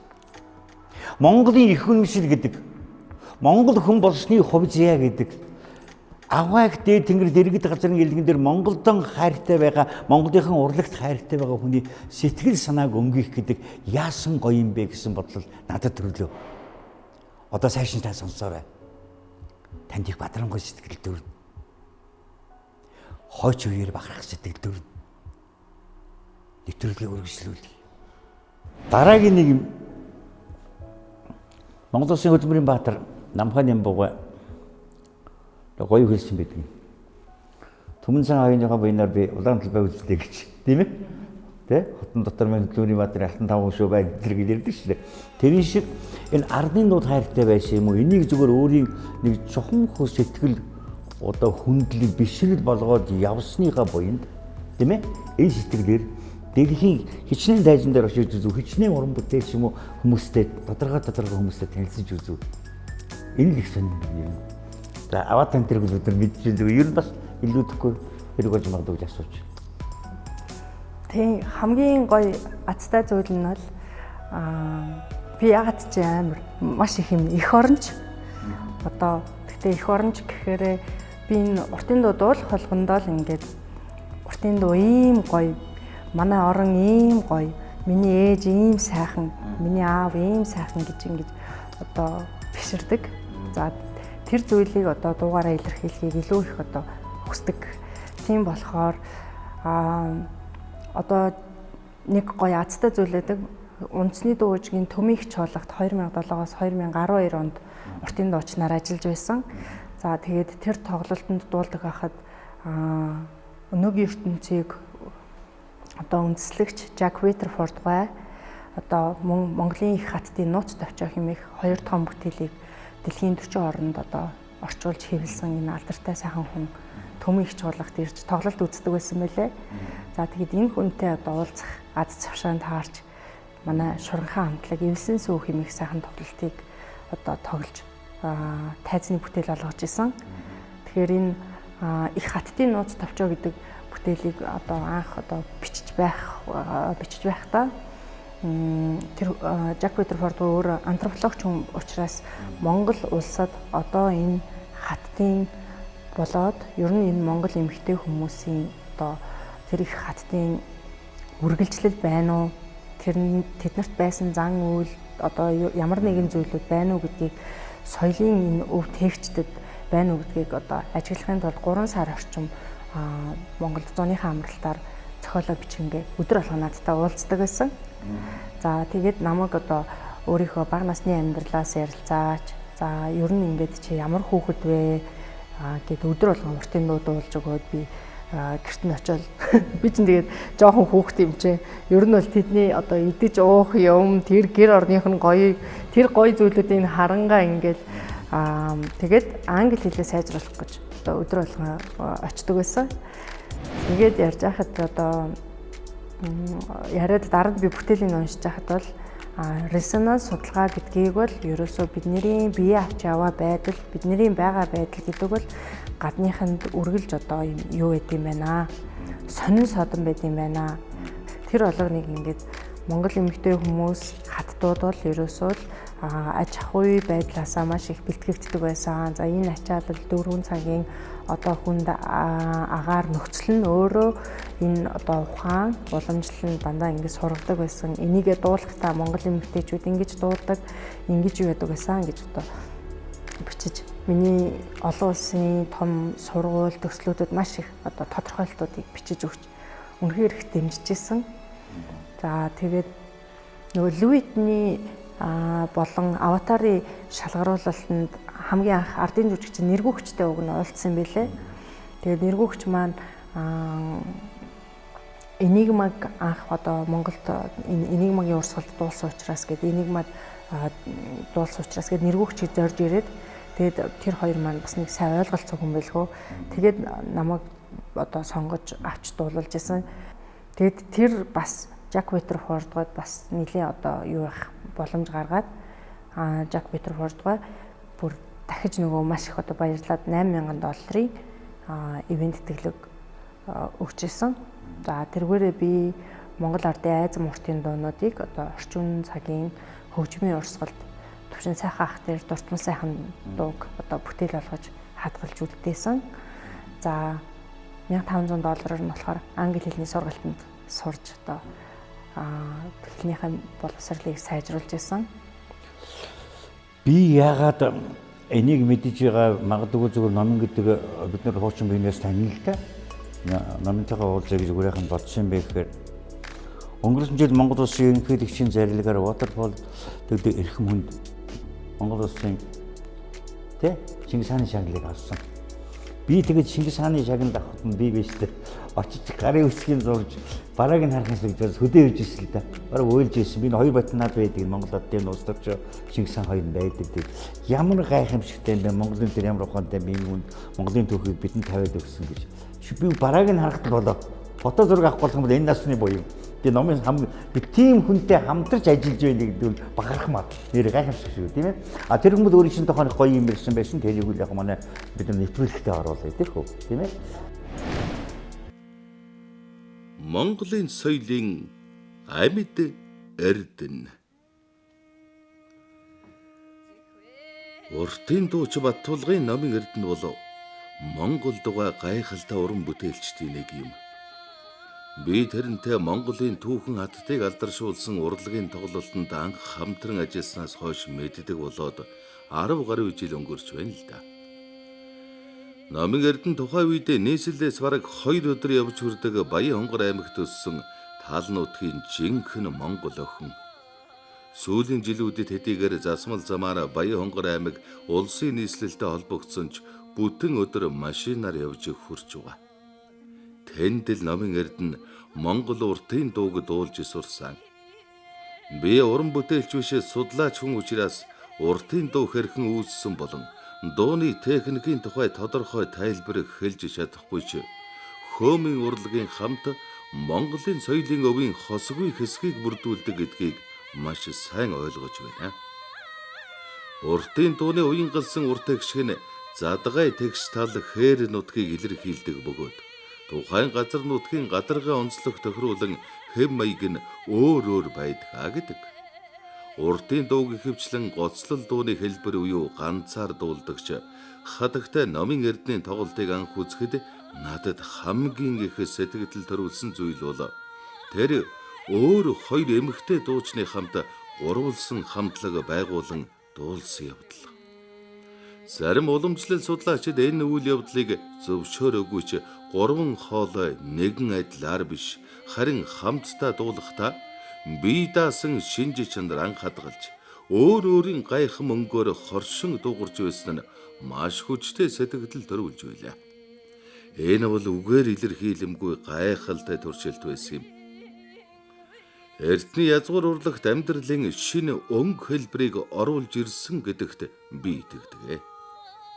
Номын эрдэнийн сүүлийн 10 жилийн уран бүтээлийг ажиглахад Монголын уламжлалт язгуур урлагийг орчин үеийн үзэгчдэд хүргэх шинэ арга замыг эрэлхийлэхийн төлөө ихээхэн хичээж байгааг харах та багтан биширч байна. Социализмын үед язгуур урлагийн төрлүүдийг газар нутгийн онцлогоо илэрхийлсэн өнгө аястай байх ёстой гэсэн баригдмал сэтгэлгээн дээр гацаасан байлаа.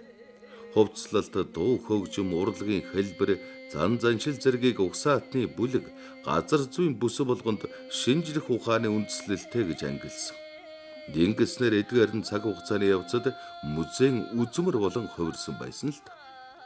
Харин хатагтай номын эрдэнэ болон орчин үеийн зарим уран бүтээлчид энэхүү баригдмал хэвссэн байдлаас салж уртын дуунд бүтээлж байнга өөрчлөгдөж байдаг эрч хүчтэй шинэ мэдрэмжийг бэлгэлсэн юм а.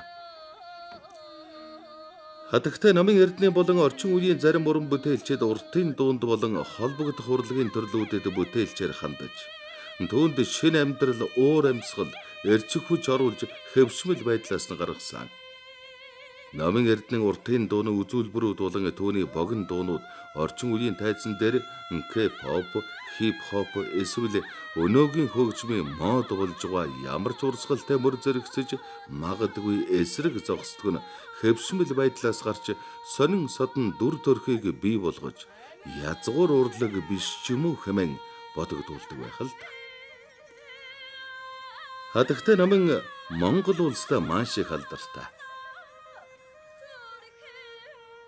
Ардын урлагийг поп соёлын нөлөөнөөс хамгаалсан мэт санагдавч үүнээс миний үзэж байгаагаар илүү чухал зүйл бол номын эрдэнийн уртын дууг өнгөрсөн хэвшмэл байдлаас гаргах гэсэн оролдлого байсан ч энэ нь уртын дуу бол дэлхийн соёлын хамгийн өндөр түвшинд багтдаг гэдгийг харуулсан явдал байлаа. Тэр энэхүү оролдлогоо төрөлбөрийн арга замаар хийсэн. Миний хувьд хамгийн их анхаарал татсан зүйл бол тэр уртын дууг монгол маягаар дуулж байхад баруунд бэлтгэгдсэн дөөрийн дуучин дөөрийн маягаар дуулсан явдал. Ингэснээр тэр уран сайхны тоглолтыг шин шатанд гаргаа зогсохгүй. Монголын язгуур урлаг дэлхийн тавцанд хэрхэн өөрийн гэсэн байр суурь эзэлдэг болохыг харуулсан юм. Бусад тоглолтууд дээр тэрээр барууны балетын бүжигчдтэй хамт уртын дууг төлөвлөсөн. Бүжиг, дуу, хувцас сунрыг сонгодог болон поп урсгалаар хослуулах гэсэн санаа нь зөвхөн нэг авьяаслаг дуучин төдийгүй продюсерийн хувьд ихээхэн авьяас сэтгэлгээ шаардсан болохыг харуулж байна л да. Хатагтай номын эрдэнэ нь Монголын соёлын амьдрал үнэтэй хувь нэмэр оруулж байна. Номын эрдэнийг чин сэтгэлээс маш их итгэлтэйгээр тодорхойлж байна. Тэр бол Монголын соёлын амьд эрдэнэ. Хүндэтгсэн Миннесота мужийн Сент Пол антропологийн Маклистер коллежийн хүндэт профессор Жак Ветерфорд Гүрээхэн зүгээр яг өөрийнхөө уран бүтээлээс гадна чиний бодож байгаа зорж байгаа хоёртой холбоотой нэг юм асуу. 1975 онд агуу их хөгжим судлаач Бадрагын 59-ны ойлж бидний шүтэж явах нь ардын урлагийн төлөө ганц амнистанд зориулсан. Бадрагын 50 насны ой дээр доржлохгүй тэдний биш. Би хоног хэлтэй жаахан залуу. Тэр найр нэг орох болцоод тохиолдоод намдаггүй намайг дагуулж ирсэн. Тийм том хүнийг хараад тэгээд яг гоо тэрхэн гэртээ өстө үүдээ хааж байгаа эдэн сайхан дуудуулсан л та. Тэгээд доржлохгүй Бадарга хоёр бол юм суулж ирсэн. Яг өмнөдөө бид нар чинь эртний сайхнаас бүднэрийн дуулж чаддгүй л байсан. Бүх үгийн сольдог, тийм ээ? Ийм л байсан. Тэд нар бол бүтэн сайхан нэг явж чадахгүй энэ хөгжөөсөө гэж бодож байгаа амьсгаа тасарсан буурлууд их бидний. Тэрний хойч тэр сайхан юмыг хөгжүүлэх гэж яваад чинь 100 сайхан дуулж тийм ээ 1000 үзэгч дахиулснаас илүү ингэж би бодох гээд байгаа юм тийм ээ. Энэ бол та нарын үед хийх ажил шүү. Гүрэх нь энд аюул багтаж байгаа нэрэ. Бадарга доржлохгүй тэр амьд их баярлалтай байна. Чиний бас зорилго бол энийг нэг хүн төрөлхтөнд өөрийг алдаршуулахаас гадна энийг нэг хүн төрөлхтний соёлог энэ сайхан хөгжөөсэй гэсэн бодлол чамд илүү байна тийм үү? Ер нь таашиж олон зорилго байгуул юм. Асууж хариулж бүрээ хариулахгүй жол нэг төрлийн юм гэж олон зорилгод байгаа тийм. Тэгэлгүй яг хав 2020 онд корона болоод маш их давуу талуудыг бий болгосон. За тэгээд 2018 оноос хойш Нью-Йоркийн их сургуулиас, за Америкийн Аз судлалын сургуулиас, Германаас маш их хүмүүс уртын дуу сурахаар Монгол орныг зорин ирдэг. За тэгээд энэ хүмүүст одоо аль бие усны ямар нэгэн харьяалал, ямар нэгэн одоо аль бие усны зүйл байх хэрэгтэй юм байна гэж бодоод уламжлалт хөгжмийн судалгааны лаборатори гэдэг одоо төрийн бас байгууллагыг байгуулсан. За тэгээд энэ сургуулийн одоо эрдэмтэн докторуудад багшилж байхад бас тэднэрт тодорхой хэмжээний одоо үйлчлэгээ байх хэрэгтэй юм байна гэдэг Монголын аялал жуулчлал за энэ уртын дуу гэдэг зүйл бол өөр ингэсэн маш гоё системтэй байх хэрэгтэй юм байна. За уртын дуу сурж байгаа хүүхдүүд одоо миний өөрийн нэг анх сурж байх үеийн тэр шантарж байгаа үе за тэгээд тэр шантарж байгаа Монголд маш их мөнгийг зарцуулаад ирсэн тэр шантарж байгаа гадаадуудыг харахад ингэж бас өвднө өөрөө өвдөн. So musically, Long Song has so much rich musical qualities. One of the things that amazes me is that someone small like Nomi, and she's a small person, can create this amazingly rich and full sound that can fill an entire room. And so her power of her breath and her vocal production really amazes me. And as many people know, long song doesn't refer to the length of the song, but the length of each vowel that's extended out very long.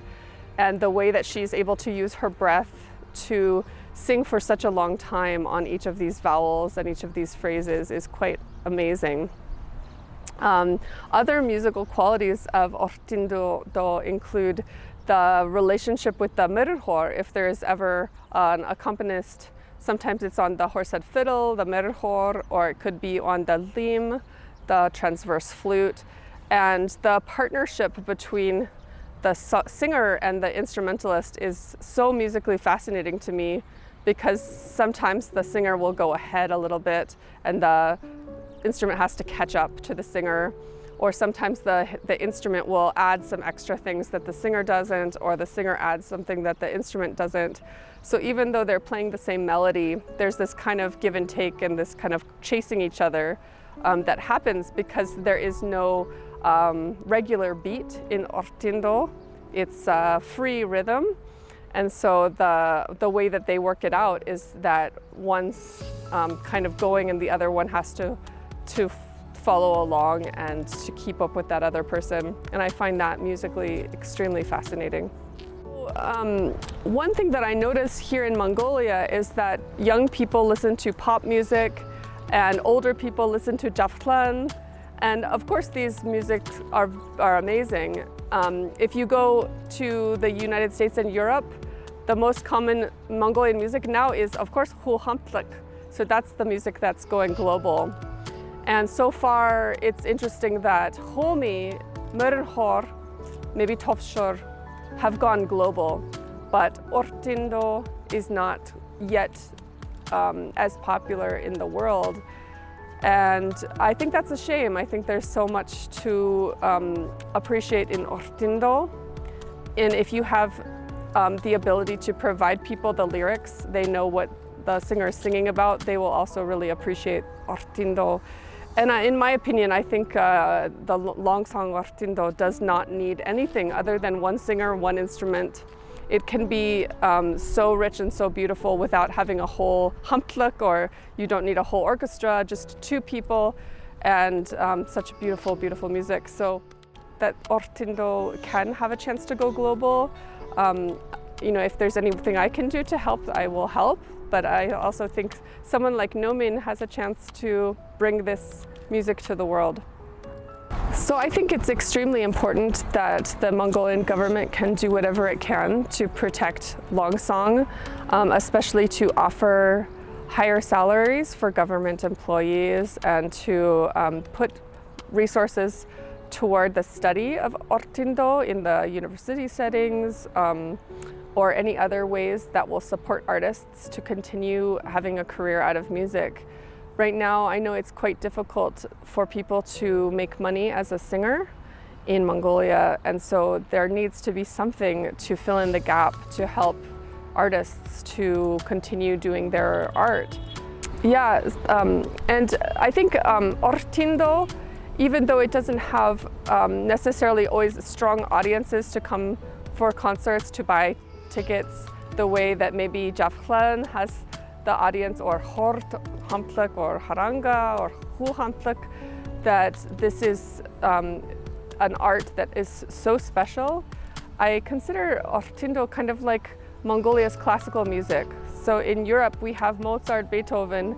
In Mongolia we have North Banzat, and we have other famous singers who are really coming out of an aristocratic tradition associated with the nobility, and also associated with ordinary herders, but with such a rich musical style, rich musical culture. And so this music, I think, is very important to be protected by the government, by government resources, and also hopefully by audiences' appreciation. I've been following Nomin's career since 2017 and have seen the kinds of challenges that Nomin faces as a performing artist. And it is sad to see that someone with so much talent and with such a huge body of knowledge, musical knowledge, how many songs she knows by heart. She knows all of the lyrics and she can just sing them without preparation. That takes so much time and so much skill, and I can see that she's struggling to have a performance career. I wish Nomin all the best of luck. Nomin, I love you. You are the best. Thank you for being my teacher. As a professor of ethnomusicology, I can say with my confidence that Nomin is a responsible and dedicated singer of Ortinto. Also, she is a dedicated and responsible manager, and she has every ability to take this art and really to bring it to the world, to continue teaching other people about Mongolian culture, and to disseminate this in ways that will continue it into future generations. Ever since I've met Nomin, I feel like I've learned so much about Ortinto, and it's really helped my knowledge of this art. I not only just in singing, but in actually learning about Ortinto, about Mongolian culture, and how Ortinto is tied to so many aspects of Mongolian culture. I think Longsong is one of the types of music that just moves me so deeply. It's probably my favorite genre of music. I don't think there's anything else like it in the world.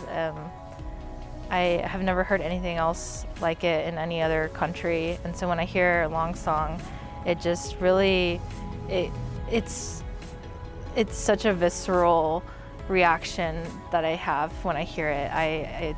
It moves me like so deeply, and especially with Nomin's voice, I'm so lucky to be her friend and her student, so I can learn from such a great singer. I think Ortinto is one of those art forms that it's such a shame that not a lot of people around the world know about it, but I think that with people like Nomin who care so much about Ortindol, who know so much, and who's so good at singing Ortindol, it's definitely possible that one day I think this art can spread to other parts of the world and can go global. I know with my friends, every person I show them, when I show them Ortindol, they're like, wow, this is amazing, this is beautiful, how do the singers even do that? So I think it's more of a lack of knowledge than a lack of interest, for sure. So I'm studying Longsong because, as I mentioned, it's just my favorite style of music, and because I'm a singer, I think it's also one of the most interesting ways of singing. There's so much that you can do with your voice with Ortindol, and I think learning from Nomin has been really, really helpful in that, and in understanding my voice as an aspiring Ortindol singer, but also just in general, it's really helped me with other styles of music, and the breathing and the vocal ornamentations and the vocal range and the placement. So from a singer's perspective, I really love learning how to sing Ortindol. And then also from a research perspective, I just think it's because it's so tied to Mongolian culture and identity. I find that really fascinating, and I study Ortindol here and also in Inner Mongolia. So it's been really interesting to see kind of the various styles of Ortindol. So Nomin and I have performed a little bit together, and we've worked as a duo, but we would like to continue expanding upon this duo. We would love to tour and perform in other places one day and keep developing our duo and also Ortindol. So I'm very honored that I get to work with Nomin, and we want to continue to develop our band. I think with this band we will be able to show more people what Ortindol is and let them hear both traditional and more modern takes on this tradition. That I get to work with such a talented teacher and friend. I'll always be here supporting you, and I feel like we're just such mutual supporters of each other's work. And I feel like Nomin will be just such an important person in helping sustain and preserve Ortindol as a tradition. So I really look forward to developing our NGO and the next steps for our band also. Hi Trishu Nomin. How much she cares about Ortindol. She's sacrificed so much and always made time for me and other foreign students.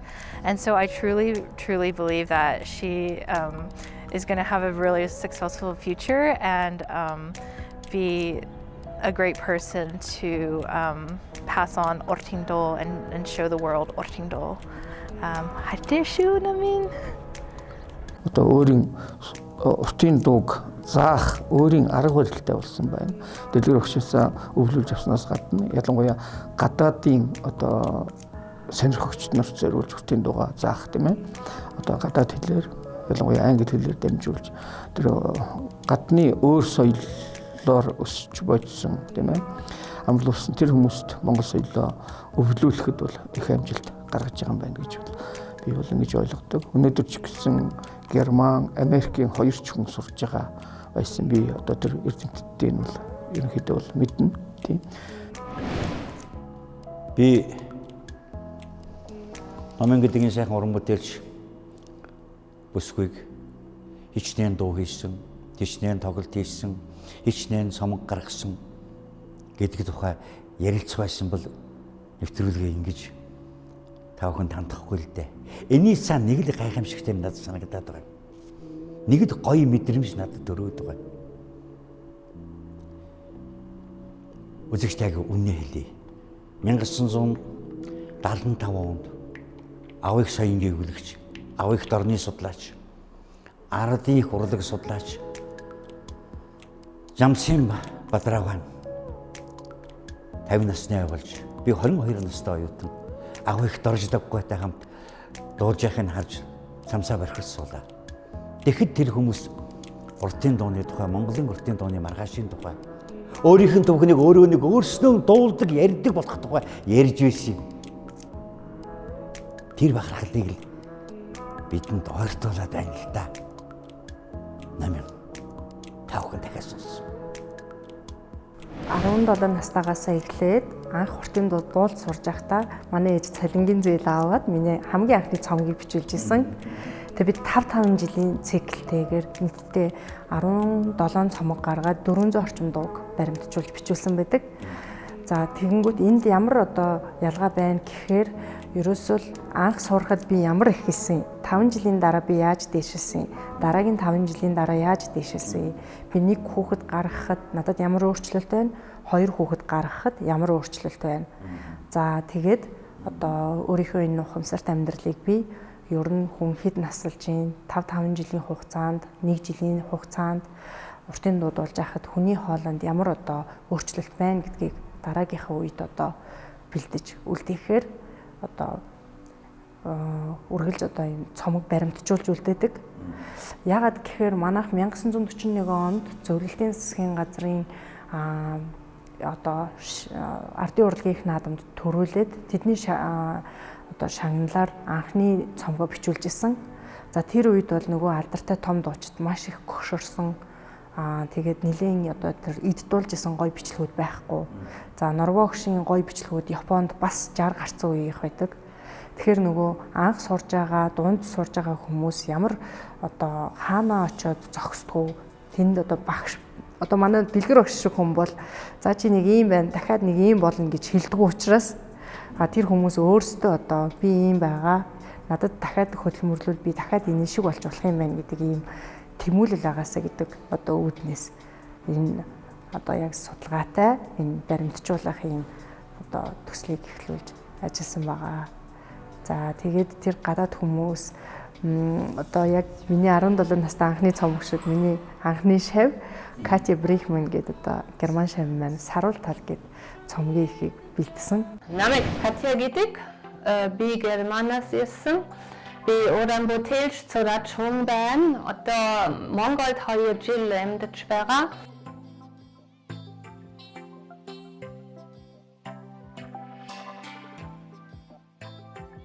Би энд Улаанбаатарын багш байгаа. Би надад бас Монгол хөгжлийн их сонирхол хайтай байна. Маш их дуртай байна. Тийм учраас би Монгол дуулах сурбаа байсан. Уртын дуу сурч эхлэсэн. Тэгээд дараа нь цааш нь өгөөжлөн хиймээр байна. Тэгээд надад их гоё байна.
Уртын дуу дуулаад надад яг бяскалах хийх шиг байна. Тэгээд надад их таалагдаж байна. Би урлаг шиг. Миний мундаг багш нэмээд маш их баярлалаа надад их гоё хичээл зааж байгаа. Бид хоёрын 17 насны одоо ялгаа явын За мөн одоо гадаад хүн уртын дуу сурах, монгол хүн уртын дуу сурах ялгаа нь юу юм гэд эндээс бас одоо яг судалгааны гоё бүтээл бас ажиглаж сонсож дараагийн маань одоо хүмүүс эндээс зөндөө олон зүйлийг сурах боломжтой гэж харж байна. Хийх ажил их байгаа тийм. Хийх ажил их байгаа тийм. Гоё. Тэртээ зэрэг өөрөө ч юм ямар их зорилго ямар их байгааг харагдаж байна. Тэгэхээр альва судлагдтойгонтой юм өөрөө шинжлэх ухаан байдаг л да. Юм бүхэн судлагдтойгонтой тэрийг шинжлэх ухаан гэдэг. Тэгэхээр Монгол ардын уртын дууч гэдэг юм энэ бол том судлагдтойгонтой том жил. Энэ шинжлэх ухааныг маш ажил хэрэгчээр маш хүндэтгэлтэйгээр Монголын үнэмшил болтол нь энэний төлөө зорж байгаа энэ сэтгэлжил үрээхэн баярлж байна. Тийм учраас урлагийг бол бий бодохдоо авьяастай хүмүүс хийхээс илүү ухаантай хүмүүс хийдэг юм аа. Ухаарсан хүмүүс урлагийг бүтээдэг юм. Тийм ухаарч байгаа ч үеийн нэг нь одоо нийлүүл юм шиг санагдаад олон их амжилт үздэг үү.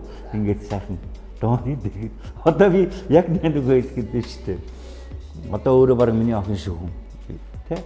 Тэгэхэд би өдийн насандаа Монголын уртын дууны тухай баг өөрөөс чинь ярил зэвчээ шүү дээ, тийм ээ. Яг энэ хэлж байгаа юм байг үл үзэгчтэй нэг л хэлэх шиг. Ийм янзшгүй баялаг уран бүтээлүүд энийг судалж явж байгаа. Эний төлөө чинхүү зорж байгаа хойч үеэрийн бид нар бахарх хэрэгтэй. Ардын дагамдаа хүлэгдэх шиг үзэгчтэй. Ийм хүмүүсээ бид нар бахархаж л байх хэрэгтэй. Би үзэгч тав хүндээ нэвтрүүлэг хийхдээ шанзны хавар гэд нэвтрүүлэг тав хүндээ хүргье гэж хэлсэн. Тэгэхээр үзэгч тав хүн бодохдоо нэг ямар нэгэн дууны тухай, ямар нэгэн гэгэлцсэн аялгын тухай, ямар нэгэн сэтгэл одоо сайхан хөвөлдсөн юмны тухай ярих байх таа гэж бодсон байна. Монголчууд салхин хүртэл шанзан хүртэл хаврыг ашиглуулдаг гэж ярьдаг. Тэгэхээр зэрэг Монгол ардын миний шүлгэл байдаг нь аян аргадаж үгэн зөвлөдөг ардын дундаа би одоо хайртай гэж. Тэгэхээр зэрэг миний Монголын ардын дуу гэдэг салхин хүртэл тэргээр голосон хүртэл тэрийг одоо шавхаж дуулж байдаг ийм сайхан багшин орны эзэд бид. Тэгвэл тэрнийг бүтээх гэж тэрний төлөө зорж байгаа мянган сайхан одоо орон бүтээлчд байна. Тэдний нэг болох Монгол Улсын соёлын тэргүүний ажилтан би бол одоо бараг Монгол уртын дууны төлөө судлаач гэж хэлж болно. Энэний төлөө зүтгэлтэн гэж хэлж болохоор ийм яг надад бол нэг тийм ардын дуугаар арилсан шанзны хавар шиг санагдаж байна даа. Миний Монголын ард түмний ардын дуу мөнх байх хүсэлтэй. Энэ бол номынгийн тухай нэвтрүүлэг биш. Энэ бол Монголын хөв болсон их урлагийнхаа тухай явж байгаа тэр тунгалаг сайхан аягшгийн тухай нэвтрүүлэг байх болно. Миний Монголын ард түмний сэтгэлд шанзны хавралгаа их дуу түүнийг төрөж байгаа хүмүүс мөнгөд их шиг болтгой гэж юу гэдэг.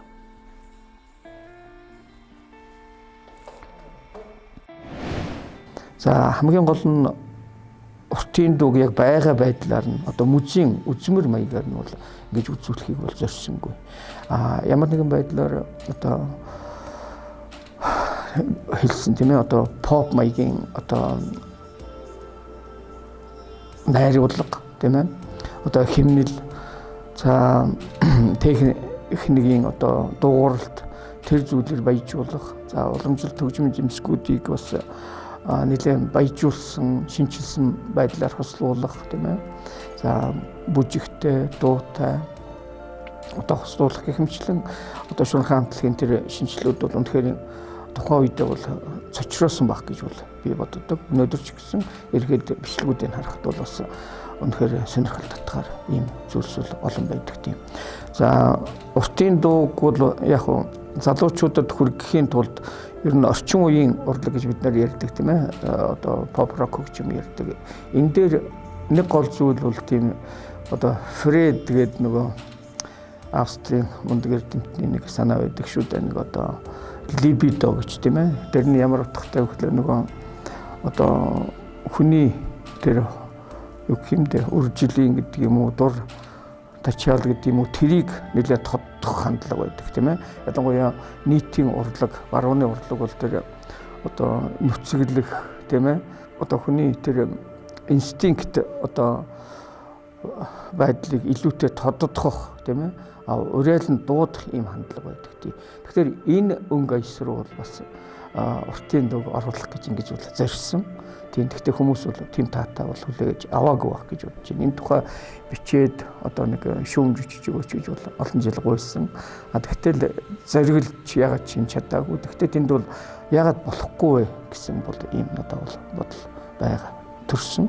Тий ямар нэгэн зүйлийг бол аль нэг уламжилт байдлаар өшгөний анхаарал татсан тийм ээ өөр өнцгөөс нь тэр одоо аливаа зүйлийг харуулах гэдэг бол тэр уран бүтээлч хүний бас л өөрийн нэг шин сэтэл санаа тийм ээ зориг бас муу юм гэж ингэж бодож байгаа тийм. Тэгэхээр одоо цаашид ч гэсэн уран бүтээлийнхээ анх эхлүүлсэн олдсон тийм ээ одоо тэр эрэл хайгуулаа улам сайхан үргэлжлүүлээд цаашаа өөр шин зам шин одоо аргуудыг турших байх гэж ингэж найдаж байна. Тэгээд одоо Намын эрдэнэ шавьтай бол цаашдын уран бүтээлд нь улам их амжилтыг хүсье.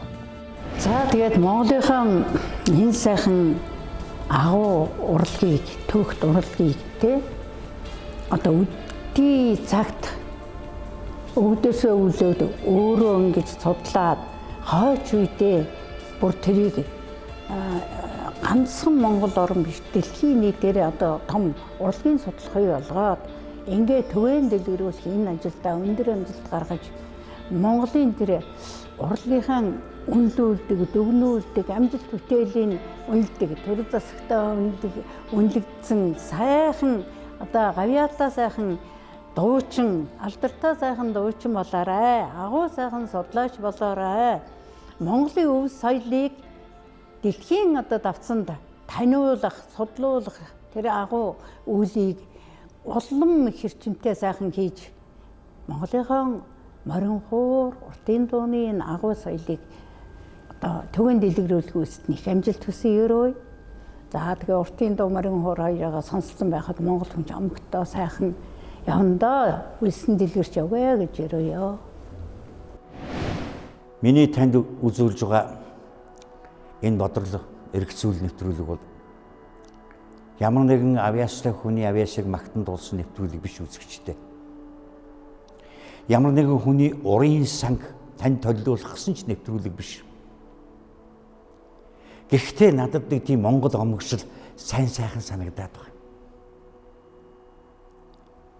Салхи хүртэл шахавцын нэгшгэлдэг гэж Монгол их амар амгалан. Салхиндан хөглөгдсөн тэр сайхан аяж нь өөрөө ард түмний их заншил болдог миний эрт эдэгвэгийн соёл. Тэр соёлыг 21-р зууны өнгөн дээр хүндрэлтний соёл ирэн гişгтээ хөл нийлүүлэхэд зорж яваа ийм авьяаслаг оюунлаг уран бүтээлчд байна. Ийм хойч үе байна гэж бодохоор бахархаж байгаа юм.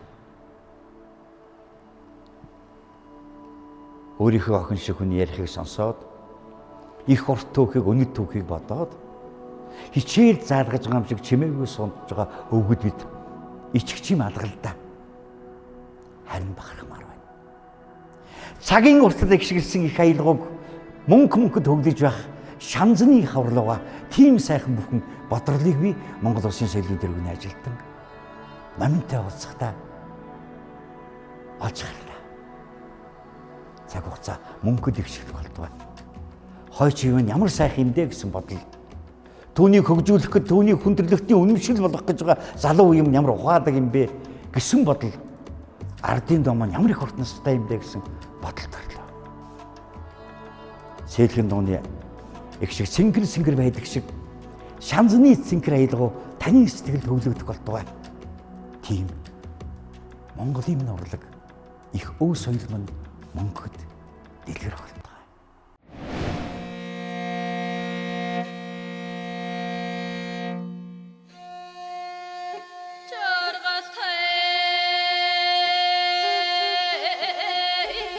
Сэтгүүлч соёлын гавьяас зүтгэлтэн төрийн соёлхолт шагдарсангийн гүр базар. Уртын дууч Баттулгын Намын эрдэнэ Монголын их шуран хай.